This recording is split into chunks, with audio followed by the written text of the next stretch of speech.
my God, you guys, come in, sit down, and shut the door. Remember how Diddy is asking for a mistrial? If you guys don't know, I'll do a video and a live about that later. Forget all that. I was asking, why is he doing the mistrial? It is because Jane Doe is about to end his entire existence. You guys, what am I talking about? We already know what Jane Doe is going to testify about on Monday and probably Tuesday. And the reason Diddy is scared and running for his life. And baby, who's the one that told us?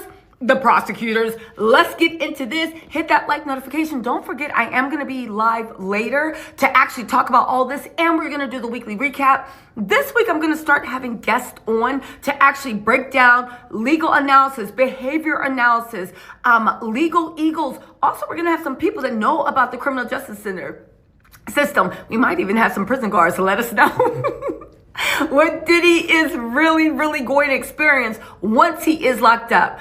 Don't think Diddy's going to be locked up? Well, let's actually talk about what Jane Doe is going to testify. And you guys, spoiler alert, Jane Doe is testifying that Diddy used a lot of violence. And just like the whole Romeo lover thing, as long as she was fine to be manipulated into doing the freak-offs, the minute, and everybody's like, oh my God, why didn't she say no? The minute she said no, the real Diddy came out. And we're not talking about the one that Young Miami keeps trying to push across the internet.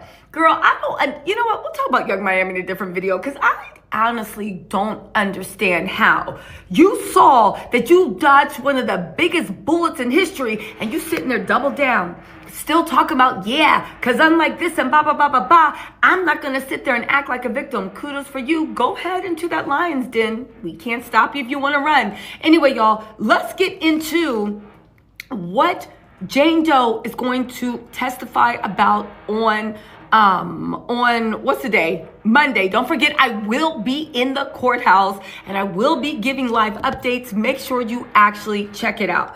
All right, y'all, let's get into this, okay? First of all, the testimony.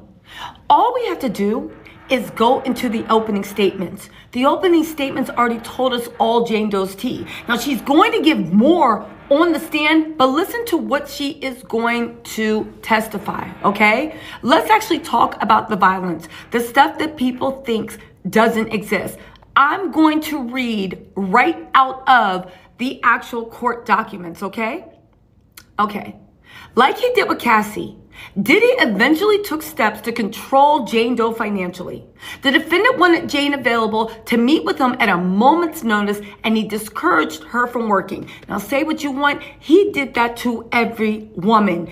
Even as far as Young Miami said, he made me sit and feel like a woman. Okay, fine. And she got Carisha Please. But the City Girls were one of the most successful women rap acts out there. And they could have really gone the distance.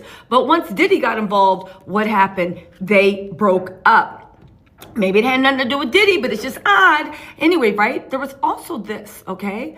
They said that he gave Jane money and later started paying the rent for the house that she lived in with her child. That way, when Jane resisted the freak-offs and told him over and over that she wanted to stop, he had the power to coerce her back into hotel rooms.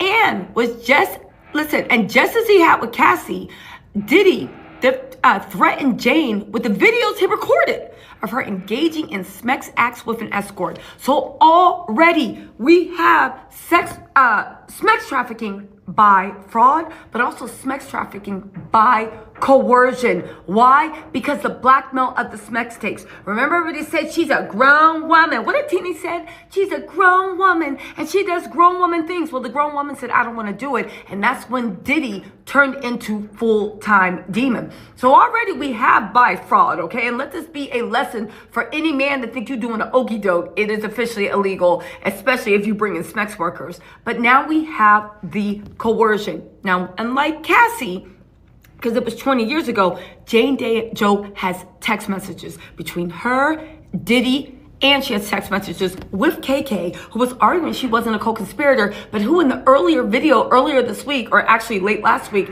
I actually said on the record in court, they actually said that KK is officially a co-conspirator. She can play stupid all she wants, But Jane Doe lets us know that KK not only knew what was going on, but she aided and abetted Diddy. Now, she might not have thought that it was illegal, but ignorance of the law is nothing, right? It doesn't matter. If I don't know that stealing all your money out your house is illegal, that doesn't mean that I'm going to get off. No. What does that mean? It means that I'm still going to be prosecuted. And ignorance of the law is no excuse for breaking the law, because there are some things that are so inherently bad, so inherently offensive that they expect the average person to know. I gotta ask you, we can't say her name or the rapper name, but I gotta ask you about this woman that testified against Puffy and her baby daddy is a rapper.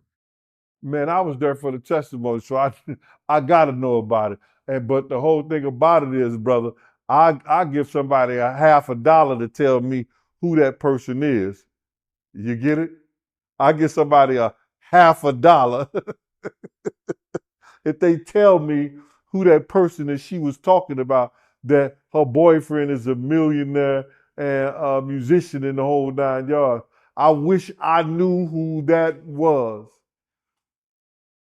You know what I'm saying? I'll run all the way to Queens from Manhattan if I could figure out who the person that she was talking about. But let me just tell you her story. You understand what I'm saying? And it was gross. It was crazy, bro. How he she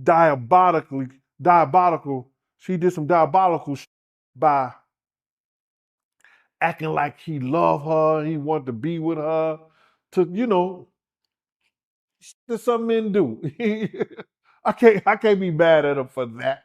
You understand? But to take her away and play on her mind, brother, it was crazy how he did it and turned her into a freak off queen. Whereas that she was talking about doing all-star freak offs with him.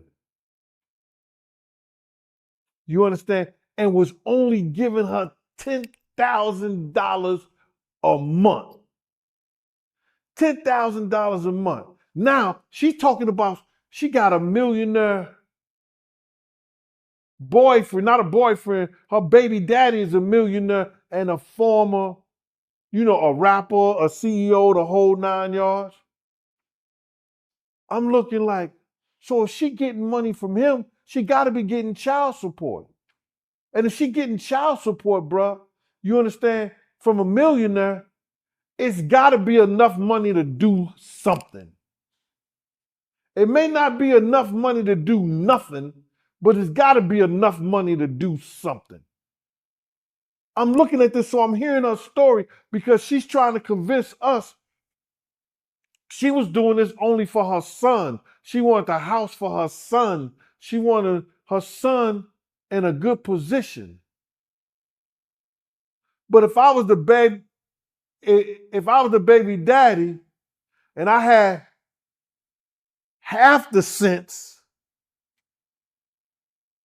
of a dollar, I wouldn't have never ever let my son kiss her ever again. Some of the stuff that she was doing and these all-star freak-offs, bro. Now, mentally, I know she's a victim too. You understand? With the drugs, with the stuff. But when you hear her testimony, it's like she was in love and still in love with dude. Breaking news tonight, Diddy the Dangler. Sworn testimony that Sean Combs dangles a model with his bare hands off a 17th floor balcony.